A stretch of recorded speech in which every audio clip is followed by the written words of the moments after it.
Hey, everybody, welcome back to another episode of Freight Be Moving All Things Logistics with me, Jewel Williams, your host.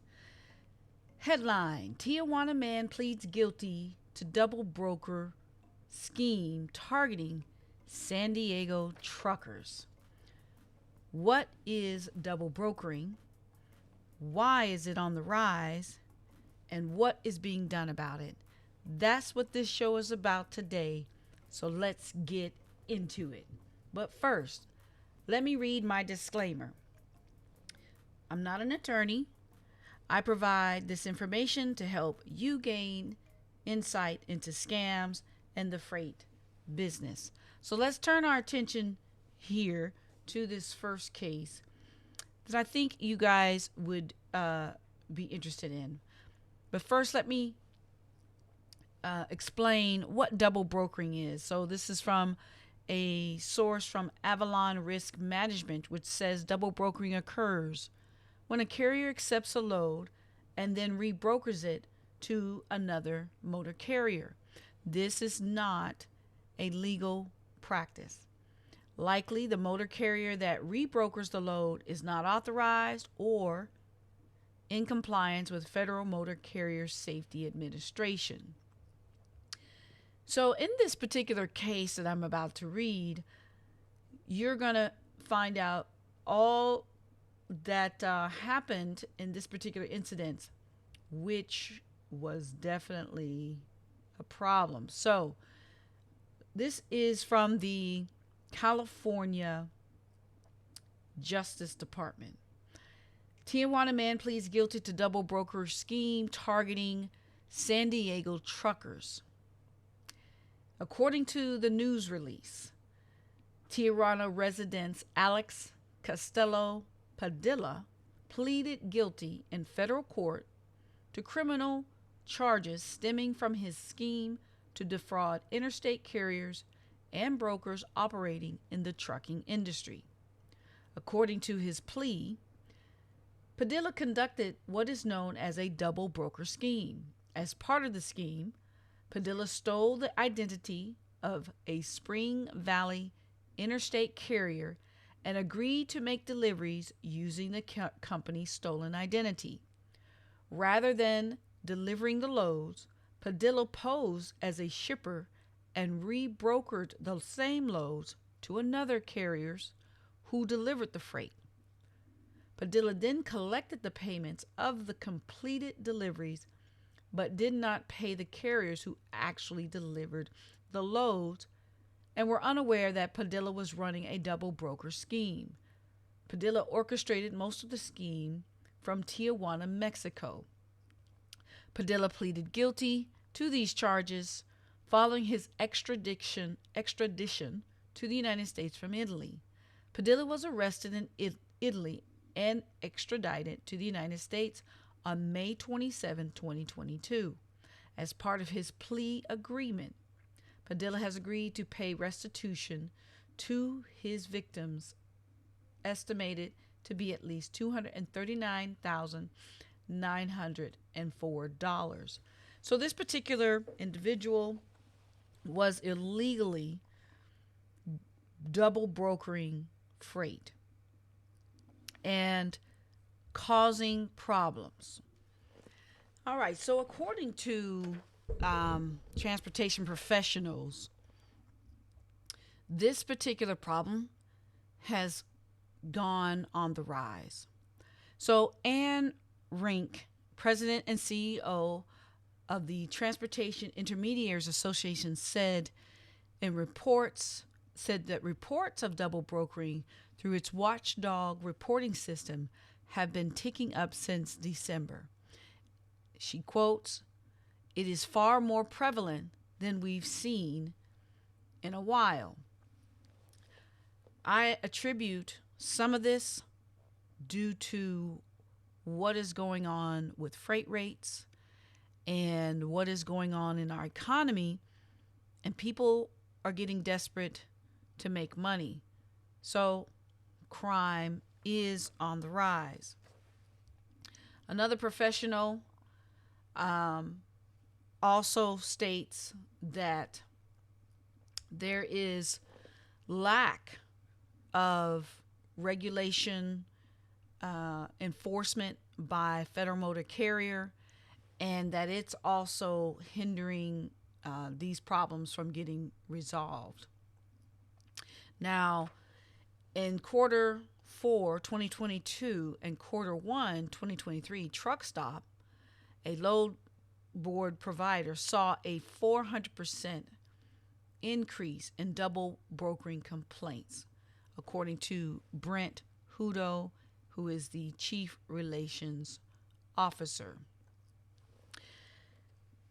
In this industry, there are a lot of moving parts, and it's also an industry that many people can get into without a lot of schooling, without a lot of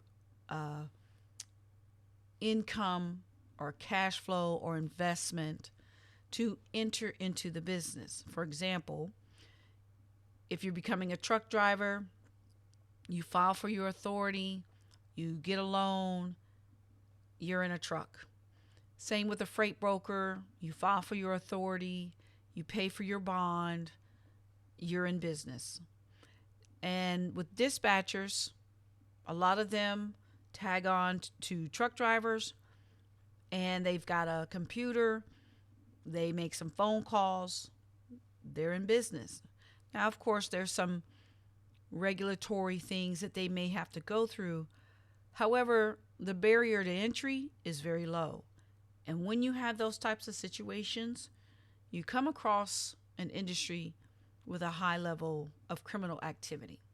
Now, the freight business is the backbone of our economy, and therefore it has a huge impact on the pricing of goods as well as inflation if crime goes up and people are taken disadvantage of. Now, looking at the FMCSA regulation, wrong screen, what they call, or their regulation states what talks about the civil penalty. So what it says here is what is the civil penalty for a broker or freight forwarder who engages in interstate operations without the required operating authority. So this was published in 2014 on their website. So it is a little outdated. I'm sure it was updated April 18th, 2019. So it's not that far outdated. But what it says is a broker or freight forwarder who knowingly engages in interstate brokerage or freight forwarding operations without the required operating authority is liable to the United States for a civil penalty not to exceed $10,000 and can be liable to any injured third party for all valid claims regardless of the amount. That's according to 49 U.S.C. 149(16)(c). The penalties and liability to injured parties apply jointly and severely to all corporations or partnerships involved in the transportation and individually to all officers, directors, and principals of those business forms. That's according to 49 U.S.C. 149(16)(d). So under 149 U.S.C. 14901(d)(3), a broker of household goods, HHG, who engages in interstate operations without the required operating authority is liable to the United States for civil penalty not less than $25,000 for each violation. So these are significant penalties that an individual will face if they're caught doing this. However, it's not stopping them from committing the crimes. That's the interesting part. So there are some companies that do what is called co-brokering. And C.H. Robinson had a blog post that talks about it. And it seems from the article, they're saying that co-brokering is okay. However, double brokering is not. Now, that's a really gray line because from what I've read, co-brokering and double brokering are synonymous. However, one is about a relationship with the other carriers or the other brokers, as opposed to the other one, there is no relationship. So if something goes wrong, or the intention is to defraud the other party. So let's take a look at what they say on their website. So C.H. Robinson says co-brokering, a freight broker is legally permitted to assign a load to another broker, or brokers will sometimes do this when they need access to another broker's expertise or other resources, and the shipper doesn't forbid it. Good brokers will be very careful about their choice of co-brokering partners. While co-brokering loads are not legal, as you can see here, that's what they say, some carriers prefer to avoid them. Carriers may worry that those loads won't pay as well, and or it will be difficult to maintain clear lines of communication with the broker who's actually responsible for the load. Also, if the original broker did not conduct adequate due diligence, the co-broker could turn out to be a scam artist. And that's why co-brokering is not a good idea. Now, I've worked in this industry for a while, and I have come across these situations as a freight forwarder, as a customs broker, and as a truck driver as well. Now, I want to give you a couple of stories. First one, this happened to me.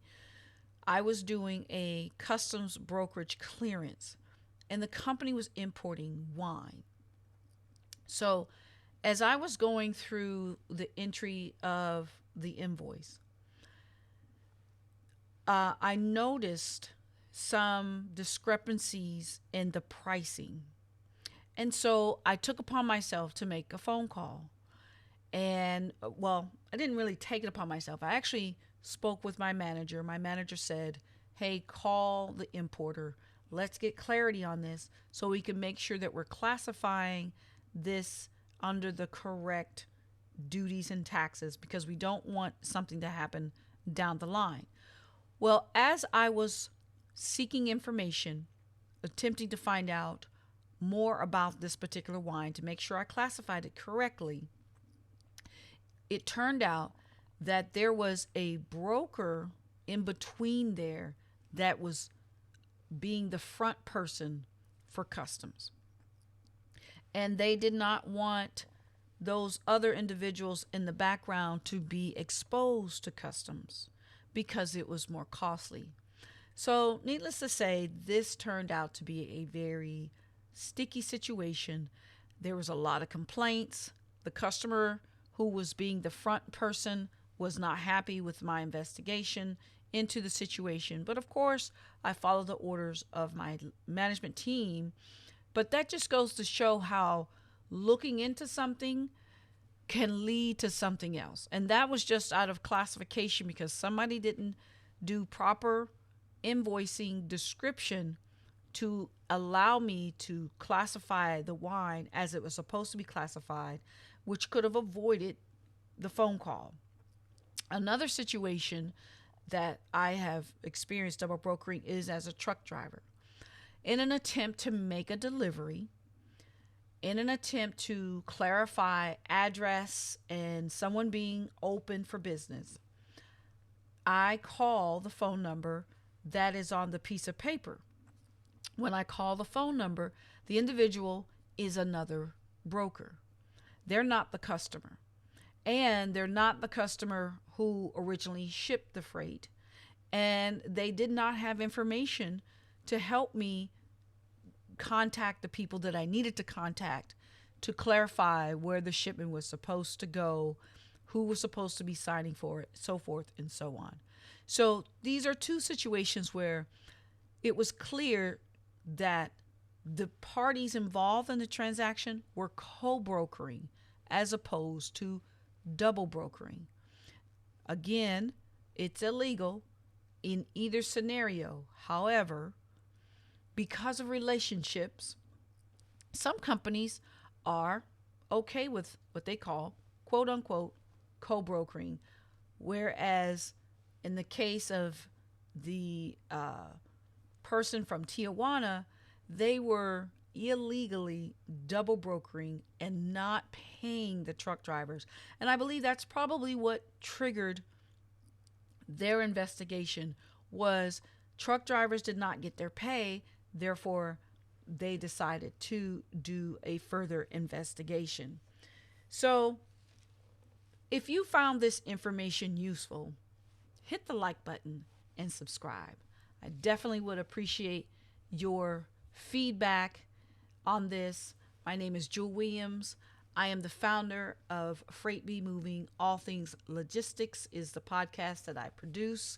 So I would definitely appreciate it if you would like, subscribe, and go ahead and hit the notification bell so that you can be alerted to my channel when it comes when I release videos. Also, I'm on a growth plan. What does that mean? I'm growing my channel. I'm going to be producing more content more frequently, and right now I'm doing what's called a 30-day challenge to grow my channel to 1,000 subscribers. So I'm asking for your help to help me grow as I bring in more information and more experience for all of you out there who are in the freight broker business, trucking business, or you're dealing with importers, exporters, or just moving inventory from point A to point B. Come visit my channel. I'm going to have a lot of information to share with you as I dig deep into my 30 years experience to help you be better at your freight business. Thanks for watching. Peace.